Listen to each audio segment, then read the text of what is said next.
Share market में हाहाकार क्यों मचा हुआ है और घरेलू निवेशकों का पैसा क्यों डूब रहा है? सभी के चेहरों का रंग उड़ा उड़ा सा क्यों दिखाई दे रहा है?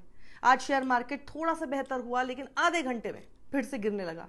पिछले 5 महीने में 92 लाख करोड़ स्वाहा हो चुके हैं।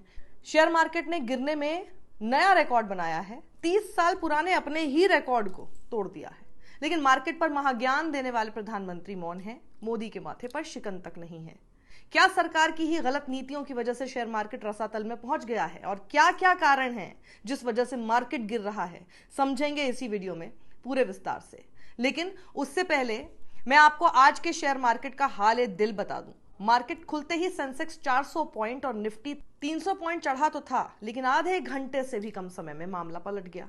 इसके बाद सेंसेक्स 300 से ज्यादा पॉइंट तक टूटकर ट्रेंड करने लगा, जबकि निफ्टी भी 95 पॉइंट तक टूटकर ट्रेंड कर रहा था।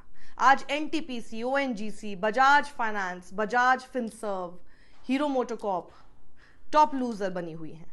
ये तो छोड़ ही दीजिए, एफएमसीजी यानी फास्ट मूविंग कंज्यूमर गुड्स, ज्यादा आसानी से समझाऊं तो तेल, शैम्पू, सर्फ, बिस्किट, नमकीन, इन सब कंपनियों के शेयर भी गिर रहे हैं। जहां तक मुझे याद है, एफएमसीजी के शेयर कोरोना काल में भी स्टेबल ही थे, क्योंकि ऐसा माना जाता है कि लोग तेल, शैम्पू, नमकीन, बिस्किट तो खरीदते ही रहेंगे ना।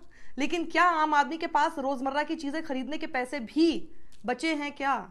शायद सरकार को शेयर मार्केट के लगातार गिरने से कोई फर्क नहीं पड़ता है। अब आप कहेंगे, साक्षी तुम सरकार पर क्यों सवाल उठा रही हो? इसमें सरकार का क्या दोष? दोष है, सरकार बिल्कुल दोषी है। जब तत्कालीन सेबी चीफ माधवी बुच पर संगीन आरोप लगे थे तो सरकार ने क्या कार्रवाई की, यह भी याद रखा जाएगा। उल्टा सरकार माधवी बुच के समर्थन में ही खड़ी रही। यही रवैया सरकार का अडानी पर लगे आरोपों पर था। खैर, शेयर मार्केट को चलाना सेबी का काम है, लेकिन मार्केट में पारदर्शिता रहे, निवेशकों का भरोसा बना रहे, ये काम सरकार का भी है। लेकिन सरकार इन सभी कर्तव्यों से अनजान बनी रहती है। इकोनॉमिक टाइम्स ने शेयर बाजार में शुक्रवार से शुरू हुए कोराम पर कुछ वजह गिनाई हैं।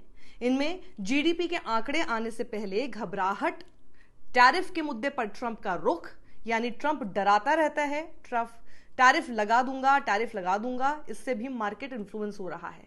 आईटी सेक्टर के शेयर्स पर दबाव, डॉलर का बढ़ना और रुपए का कमजोर होना।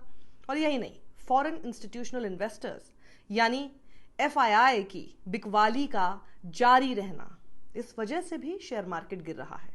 एचडीएफसी सिक्योरिटीज के कमोडिटीज और करेंसी हेड अनुज गुप्ता ने बताया कि दरअसल अंतरराष्ट्रीय कारोबारी दुनिया में अनिश्चितता के माहौल से डरे हुए हैं इस वक्त।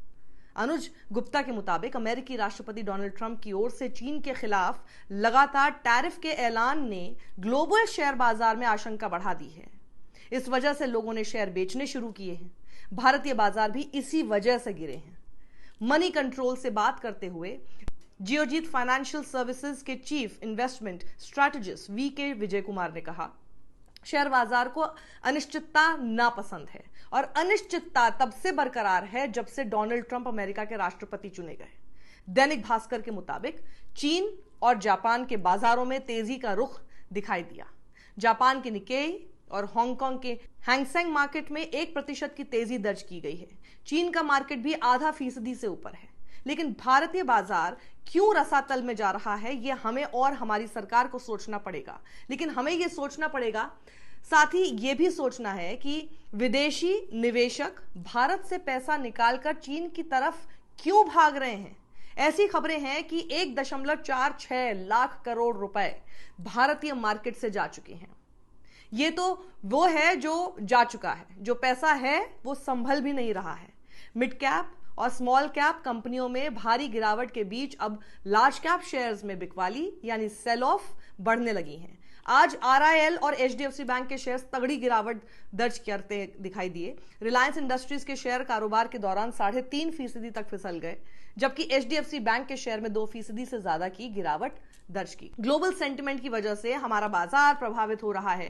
टैरिफ को लेकर अभी तक कोई रास्ता नहीं निकल पाया है, बल्कि मोदी जी अमेरिका घूम भी आए हैं, ट्रंप से गले भी लग आए हैं, यहां तक मस्क के बच्चों को गिफ्ट के साथ लाड प्यार भी कराए हैं। लेकिन मोदी जी का कथित प्रिय मित्र टैरिफ के मुद्दे पर हमें धमकाता रहता है। ऐसे में बाजार दबाव महसूस कर रहा है। अभी शेयर बाजार में अनिश्चितताओं के घने बादल हैं।